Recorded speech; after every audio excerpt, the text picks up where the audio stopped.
పేరిట మీ అందరికీ షలోం. ఈరోజు దేవుని వాగ్దానము.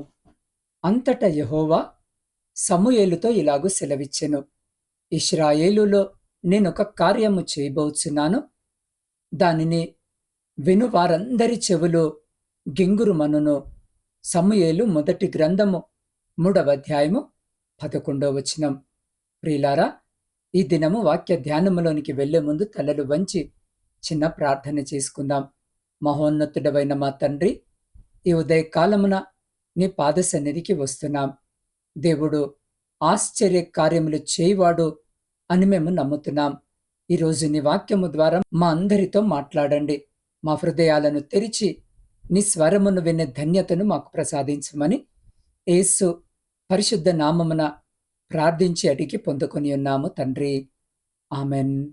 ప్రియ సహోదరి సహోదరులారా, ఈరోజు ఈ వాక్యము వినుచున్న మీ అందరికీ మన ప్రభువును ప్రియరక్షకుడైన యేసుక్రీస్తు జీవము కలిగిన నామమున ఈ నూతన దినపు శుభములను వందనములను తెలియజేయుచున్నాను. ప్రియులారా, జీవితంలో అన్నీ మూసుకుపోయాయని అనుకుంటున్నారా? మీ ప్రార్థనలకు జవాబు రావడం లేదని, దేవుడు మీ పట్ల మౌనముగా ఉన్నాడని నిరాశ చెందుతూ ఉన్నారా? చరిత్రలో గొప్ప అద్భుతాలు జరిగే ముందు ఎప్పుడూ ఒక భయంకరమైన నిశ్శబ్దము ఉంటుంది. ఇశ్రాయేలీల చరిత్రలో కూడా దేవుని వాక్కు అరుదైన సమయమది, ప్రత్యక్షత లేని కాలము. కానీ ఆ నిశ్శబ్దాన్ని చీల్చుకుంటూ సర్వశక్తిమంతుడైన యెహోవా ఒక చిన్న బాలుడైన సమూయేలుతో మాట్లాడారు. ఆయన అన్న మాటలు కేవలం ఒక వాక్యము కాదు, అవి ఒక దేశపు తలరాతను మార్చే గర్జన. సమూయేలు మొదటి గ్రంథము 3వ అధ్యాయము 11వ వచనములో దేవుడు అంటున్నాడు, నేను ఒక కార్యము చేయబోచున్నాను, దానిని విను వారందరి చెవులు గింగురుమనును అని. అవును ప్రియులారా, అదే దేవుడు మీతో కూడా ఈరోజు మాట్లాడుతున్నారు. మీరు వింటున్నది ఒక సాధారణ సందేశము కాదు. మీ జీవితంలో మీరు ఎదురు చూస్తున్న ఆ మలుపు ఈరోజే కావచ్చు. లోకము మిమ్మల్ని చూసి నీ వల్ల కాదు అని హేళన చేస్తుందా? మీ పరిస్థితిని చూసి శత్రువులు నవ్వుకుంటున్నారా? అయితే సిద్ధముగా ఉండండి. దేవుడు మీ పక్షాన చేయబోయే కార్యము చూసి మిమ్మల్ని తక్కువగా అంచనా వేసిన వారందరి చెవులు గింగురుమనే సమయము వచ్చేసింది.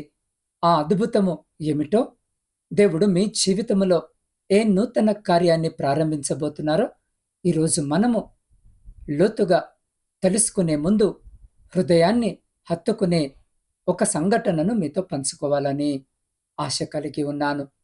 ఒకానొక ఊరిలో ఒక పేద వడ్రంగి ఉండేవాడు. ఆయనకు ఒకే ఒక కొడుకు. ఆ అబ్బాయికి పుట్టుకతోనే మాటలు రావు, వినికిడి లేదు. తండ్రి ఎన్నో ప్రార్థనలు చేశాడు, ఎందరో డాక్టర్లకు చూపించాడు. అందరూ ఇది అసాధ్యమని చేతులెత్తేశారు. ఒక రోజున ఆ తండ్రి తన కొడుకును తీసుకొని దేవుని మందిరంలో మోకరించి కన్నీటితో ప్రార్థిస్తూ, ప్రభువా, అందరూ అసాధ్యమంటున్నారు, నీవైనా నా కొడుకు జీవితంలో ఒక కార్యము చేయవా అని అడిగాడు. ఆ రాత్రి తండ్రికి ఒక కల వచ్చింది. దేవుడు ఆయనతో, రేపు నువ్వు వినబోయే వార్త నీ చెవులు గింగురుమనేలా చేస్తుంది అని చెప్పాడు. మరుసటి రోజు ఉదయము ఆ అబ్బాయి నిద్రలేచి తన తండ్రి దగ్గరికి వచ్చి వణుకుతున్న గొంతుతో మొదటిసారి నాన్నా అని పిలిచాడు. ఆ తండ్రి చెవులు గింగురుమన్నాయి, కళ్ళలో ఆనంద బాష్పాలు కమ్మాయి. డాక్టర్లు అసాధ్యమన్న చోట దేవుడు తన కార్యాన్ని ముగించాడు. ప్రియులారా, నీ జీవితంలో కూడా ఇక నీ పని అయిపోయింది, నీ అప్పులు తీరవు, నీకు ఆరోగ్యము బాగుపడదు అని లోకము అంటుందేమో, కానీ దేవుడు నీ పక్షాన ఒక కార్యము మొదలు పెడితే నీ శత్రువుల చెవులు గింగురు మనాల్సిందే. అవును ప్రియ సహోదరి సహోదరులారా, దేవుడు మన జీవితంలో ఒక అద్భుత కార్యము చేయబోతున్నాడు. ఆయన ఆశ్చర్య కార్యమును జరిగించబోతున్నాడు. నూతనమైనటువంటి కార్యములు ఈరోజు ఈ వాక్యము వినుచున్న నీవు చూడబోతున్నావు.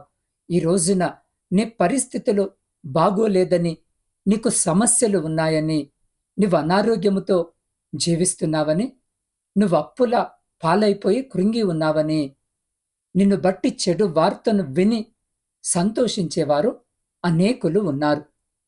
నువ్వు దారి తప్పితే, నీ యొక్క కుటుంబము విచ్ఛిన్నమైపోతే, నీకు సమస్యలు వస్తే, నువ్వు నీ జీవితంలో ఓడిపోతే, ఆ వార్త వినాలని, నిన్ను చూడాలని, నీ విరోధులు, నీ శత్రువులు, నీ చెడును కోరుకునేవారు ఆరాటపడుతున్నారు. అటువంటి వారి చెవులు గింగురుమనేలా దేవుడు నీ జీవితంలో గొప్ప కార్యములు చేయబోతున్నాడు. అసలిది ఎలా జరిగింది? నేను విన్నది నిజమేనా అని వారు ఆశ్చర్యపోయేలాగున దేవుడు ఒక కార్యమును చేయబోతున్నాడు. చూడండి, ఈ లోకములో మన విజయాన్ని, మన మంచితనాన్ని, మన ఎదుగుదలను జీర్ణించుకోలేని వారు అనేక మంది ఉంటారు. వారు నీ పక్కనే ఉండొచ్చు, నీ స్నేహితులని చెప్పుకుంటూ నీకు చెడు జరగాలని, నువ్వు ఎదగొద్దు అనేవారు ఉండొచ్చు. నీ బంధువుల్లోనే ఉండొచ్చు. నీకు మంచి ఉద్యోగము వచ్చింది, నువ్వు వ్యాపారంలో లాభము పొందావు, నీ పంట మంచిగా పండింది, దిగుబడి వచ్చింది, నీ కుమారుడు, నీ కుమార్తె ప్రయోజకులయ్యారు అని చెప్పినప్పుడు వారు నీతో కలిసి ఆనందిస్తారు అనుకుంటున్నావా? వారు నిన్ను బట్టి వ్యసనపడతారు. పైకి నీతోనే నవ్వుతూ మాట్లాడినా లోపల మాత్రము వీళ్ళకి అన్నీ అనుకూలముగా ఉన్నాయి అని బాధపడతారు. కానీ నీకు సమస్య వచ్చిందని చెప్పు, శోధన వచ్చిందని చెప్పు, నీ భర్త లేదా నీ భార్యతో గొడవైందని చెప్పు, వారి ఆనందానికి హద్దులు ఉండవు. కొందరైతే ఆ రోజు ఆహా, ఆహారము తినకపోయినా పర్వాలేదు, కడుపు నిండిపోయింది అని వారు సంతోషపడతారు. ఈ రోజున బహుశా నువ్వు అటువంటి పరిస్థితినే చూస్తూ ఉన్నావేమో. నీ శత్రువులు, నీ విరోధులు నీ ఎదుగుదలను చూసి ఓర్వలేని వారు నీకు శోధనలు వస్తే ఆ మాట విని ఆనందించాలి అని అనుకుంటున్నారేమో. నువ్వు కృంగిపోతే, నువ్వు బలహీనమైపోతే, ఆర్థికంగా నువ్వు చితికిపోతే ఆ మాటను వినాలని వారు తాపత్రయ పడుతూ ఉన్నారేమో.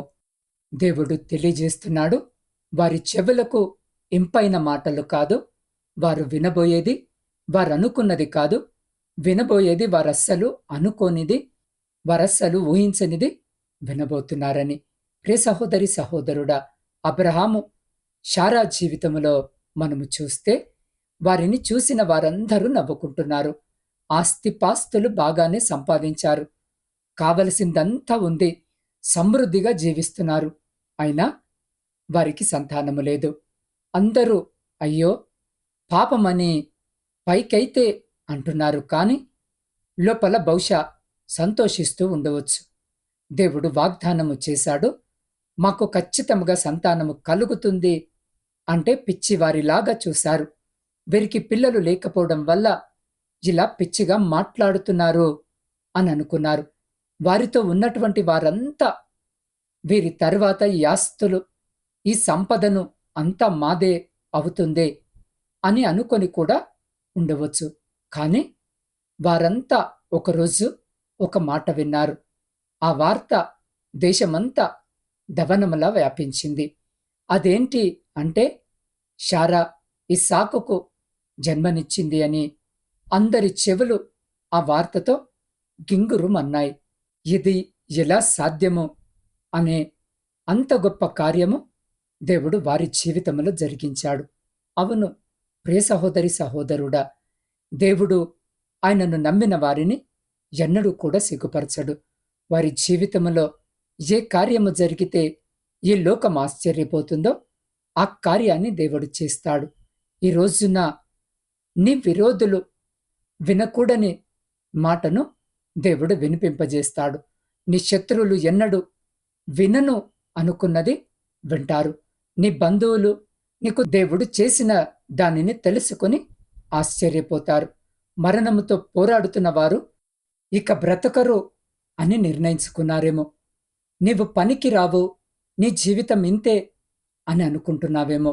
నీ భర్త మారడు, వదిలేసేయి. అని ఉచిత సలహాలు ఇస్తున్నారేమో. నీకు ఆ ఉద్యోగం రావడం అసాధ్యము అంటున్నారేమో. నీకున్న అప్పులు ఈ జన్మలో తీరవని నిన్ను భయపెడుతున్నారేమో. వారందరి చెవులు గింగురుమనేలా దేవుడు గొప్ప కార్యమును నీ జీవితములో, నీ వ్యాపారములో, నీ కుటుంబములో, నీ ఉద్యోగములో, నీ శరీరములో జరిగించబోతున్నాడు. కాబట్టి ధైర్యముతో, దేవుని పైన నమ్మకముతో ఆయన చేయబోయే కార్యము కొరకు కనిపెట్టుకొని జీవించు. ప్రియ సహోదరి, సహోదరుడా, మనం చదువుకున్న లేఖనములో దేవుడు నేనొక కార్యము చేయబోచున్నాను అన్నాడు. కానీ నేనొక పనిని ఆలోచిస్తున్నాను అని చెప్పలేదు. అంటే ఆయన సంకల్పము ఇప్పటికే స్థిరపరచబడింది. ఇశ్రాయేలీలు అంధకారములో ఉన్నప్పుడు, ఏలీ కుమారులు భ్రష్టులైపోయినప్పుడు, ఇక ఆశ లేదనుకున్న సమయంలో దేవుడు సమూయేలును లేపాడు. ఈరోజు మీ పరిస్థితి కూడా అలాగే ఉందా? మీ ఆర్థిక ఇబ్బందులు చూసి లోకము మిమ్మల్ని తక్కువ చేస్తుందా? మీ అనారోగ్యము మిమ్మల్ని కృంగదీస్తుందా? అయితే గుర్తుంచుకోండి, దేవుడెప్పుడు సాధారణమైన కార్యాలు చేయడు. ఆయన చేసేవి అసాధ్యమైనవి. ఆయన ఒక తలుపు తెరిస్తే దానిని ఏ మనిషి మొయ్యలేడు. లోకము మీ పతనాన్ని చూడాలని ఎదురు చూస్తూ ఉండవచ్చు. కానీ దేవుడు మీ ఉన్నతిని లోకానికి చూపించబోతున్నాడు. మీరు పడిన చోట మిమ్మల్ని నిలబెట్టబోతున్నాడు. ఏ నోళ్ళైతే మిమ్మల్ని విమర్శించాయో అదే నోళ్ళు దేవుడు మీ పట్ల చేసిన కార్యాన్ని చూసి ఆశ్చర్యంతో మూతపడతాయి. మీ జీవితంలో జరగబోయే ఆ అద్భుతము కేవలము మిమ్మల్ని ఆశీర్వదించడానికే కాదు, మీ చుట్టూ ఉన్న వారికి దేవుని శక్తిని నిరూపించడానికి. ఆ కార్యము విన్నవారి చెవులు గింగురుమంటాయి, చూసిన వారి కళ్ళు చెమర్స్తాయి. కాబట్టి నిరాశను వదిలేయండి. మీరు, నేను, మనమందరము ఆరాధిస్తున్న దేవుడు కార్యశీలుడు. కాబట్టి ఈ వాక్యము వింటున్న మీలో ఎవరైనా సరే, నా జీవితము గందరగోళంగా ఉంది, దేవుడు నా పక్షాన కార్యము చేస్తాడా అని సందేహిస్తూ ఉన్నారా? అయితే ఇప్పుడే మీ హృదయం మీద చేవేసుకోండి. ఆయన సాధ్యాలను సుసాధ్యము చేసే దేవుడు. మీ సమస్య ఎంత పెద్దదైనా ఆయన చేసే కార్యము అంతకంటే అద్భుతముగా ఉంటుంది. ఈరోజే మీ భారాన్ని ఆయనపై వేయండి.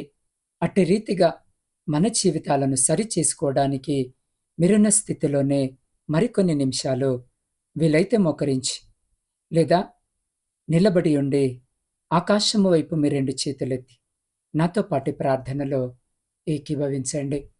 పరిశుద్ధుడవైన మా తండ్రి, మీ శ్రేష్టమైన ఉన్నతమైన నామాన్ని బట్టి స్తుతులు, స్తోత్రాలు, వందనాలు. అద్భుత రీతిగా నా తండ్రి, మీ శ్రేష్టమైన వాక్యము ద్వారా మీరు నాతో మాతో మాట్లాడిన విధానానికి కృతజ్ఞత, వందనాలు. ప్రభువా, ఈ వాక్యము వింటున్న ప్రతి బిడ్డ హృదయాన్ని నువ్వెరిగిన దేవుడవు. వారు ఏ కన్నీటితో, ఏ భారముతో ఈ వాక్యాన్ని వింటున్నారో మీకు తెలుసు. నేను ఒక కార్యము చేయబోచున్నాను అని నీవిచ్చిన వాగ్దానాన్ని వారి జీవితాల్లో ఇప్పుడే విడుదలను చేస్తున్నాను. అయ్యా, వారి కుటుంబాల్లో ఉన్న అశాంతిని తొలగించండి. వారి వ్యాధి బాధల నుండి విడుదలనివ్వండి. సంవత్సరాలుగా వారు ఎదురు చూస్తున్న శుభవార్తను ఈరోజే వారు వినేలా చేయండి. ఆ వార్త వారి చెవులకు విందుగా, శత్రువుల చెవులకు గింగురుమనేలా ఉండబోతున్నందుకే నీకే స్తోత్రాలు. అయ్యా, ఈ నూతన దినము వారి జీవితంలో ఒక నూతన అధ్యాయానికి ప్రారంభము కావాలి. చీకటి శక్తులు పారిపోవునుగాక. నీ వెలుగు వారిపై ప్రకాశించునుగాక. నీ అద్భుత కార్యాలతో వారిని సాక్షులుగా నిలబెట్టమని, వింటున్న ప్రతి ఒక్కరిని నీ కృపతో నింపమని వేడుకుంటున్నాం. దేవా, ఈరోజు జన్మదిన, వివాహ వార్షికోత్సవాలు జరుపుకొంచున్న ప్రతి బిడ్డను వినూతన దయాకిరీటం చేత ఆశీర్వదించండి. ఇతరత్ర శుభకార్యాలు జరిగించుకుంటున్న బిడ్డలను కూడా మీరు జ్ఞాపకము చేసుకుని సంతోషకరమైన కుటుంబ జీవితమును దయచేయమని వేడుకుంటున్నాం. ప్రాముఖ్యంగా నా తండ్రి, శారీరక మానసిక రుగ్మతులతో బలహీన స్థితిలో మీ వైపు చూస్తున్న ప్రతి బిడ్డను జ్ఞాపకము చేసుకోండి. క్యాన్సర్ వ్యాధి చేత బాధింపబడుతున్న బిడ్డల కొరకు ప్రార్థిస్తున్నాం. గుండె సంబంధిత వ్యాధుల చేత బాధింపబడుతున్న బిడ్డలు, కిడ్నీ సంబంధిత వ్యాధుల చేత బాధింపబడుతున్న బిడ్డలు, పక్షవాతముతో బాధింపబడుతున్న బిడ్డల కొరకును ప్రార్థిస్తున్నాం. అయ్యా, హెచ్ఐవితో బాధపడుతున్న బిడ్డల కొరకు ప్రార్థిస్తున్నాం. మూర్ఛ వ్యాధితో బాధపడుతున్న బిడ్డల కొరకు ప్రార్థిస్తున్నాం. ఒంటరి జీవితాన్ని గడుపుతున్న బిడ్డల కొరకు ప్రార్థిస్తున్నాం. కోమాలో ఉన్న బిడ్డల కొరకు ప్రార్థిస్తున్నాం. దేవా, అల్సర్తో బాధపడుతున్న బిడ్డల కొరకు ప్రార్థిస్తున్నాం. అయా, ఇంకా అనేక రకాలైన వ్యాధుల చేత బాధింపబడుతూ కృంగిన స్థితిలో ఉన్న ప్రతి బిడ్డ కొరకు ప్రార్థిస్తున్నాం. ఈ దినాన బిడ్డలందరినీ అయా మా కొరకు గాయపడిన మీ పరిశుద్ధమైన హస్తముతో తాకి మీ కలువరి శిల్వ రక్తాన్ని ప్రోక్షించి శీఘ్రమైన స్వస్థతను, మంచి ఆరోగ్యమును బిడ్డలకు దయచేయమని వేడుకుంటున్నాం. ప్రపంచంలో శాంతిని, సమాధానాన్ని కలిగించండి. విడిపైన విచ్ఛిన్నమైన కుటుంబాలను తిరిగి మీ పరిశుద్ధ నామమున కట్టుమని వేడుకుంటున్నాం. ప్రాముఖ్యంగా నా తండ్రి, కుటుంబ పోషణకై కుటుంబాలను వదిలి పరాయి దేశంలో కష్టపడి పని చేసుకుంటున్న నా ఆత్మీయ సహోదరులను జ్ఞాపకం చేసుకోండి. అయా, వారి చేతుల కష్టార్జితాన్ని రెండంతలుగా దీవించండి. అయా, అనేక మంది బిడ్డలు అచ్చోట స్వేచ్ఛగా పని చేసుకున్నట్టు కావలసిన అకామాలు లేక కన్నీటితో, వేదనతో, బాధతో మీ వైపు మీ సహాయం కొరకు చూస్తూ ఉండగా అక్కడున్న అధికారులతో మాట్లాడి వారికి అకామాలు వచ్చేలాగున కృప చూపండి. బిడ్డలు ఒంటరిగా ఉంటుండగా ఎలాంటి చెడు సహవాసాల జోలికి పోకుండా వారి చుట్టూ మీ కంచె వేసి వారిని, వారి కుటుంబాలను మీ కృపలో భద్రపరచండి. దేవా, రీతిగానే నా ఆత్మీయ కుటుంబ సభ్యులందరినీ మీ పరిశుద్ధ పాదాల చెంతకు తీసుకొని వస్తూ ఉండగా ఈ దినము వారి ప్రతి ప్రార్థన విన్నపాన్ని మీరు ఆలకించి అంగీకరించి ప్రతి న్యాయమైన ప్రార్థనకు జవాబును దయచేసి మీ ఆకాశపు వాకిళ్లను విప్పి మీ సమృద్ధికరమైన దీవెన ఆశీర్వాదాల చేత బిడ్డల జీవితాలను, కుటుంబాలను దీవించి ఆశీర్వదించి తృప్తిపరిచి మీరే ఘనత, మహిమ, ప్రభావాలు పొందుమని మా ప్రభువును మీ ప్రియకుమారుడైన యేసు క్రీస్తు మహిమ కలిగిన నామమున ప్రార్థించి స్తుతించి అడిగి పొందుకొని ఉన్నాము తండ్రి. ఆమెన్.